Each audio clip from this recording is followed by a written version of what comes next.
El segle XX és el segle dels llibres. Arribarà la gran revolta del 68, que passem dels llibres als pesquins.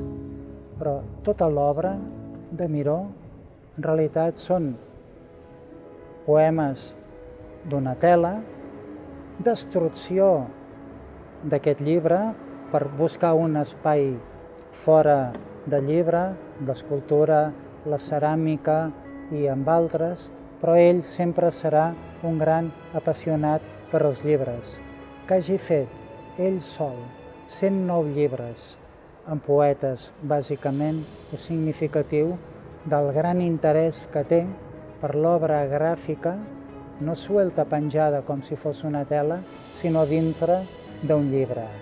Llibres en gran format, carpetes, llibres en petit format, poesia en col·laboració, però sempre mai il·lustrant el poeta, sempre fent ell de poeta pintor.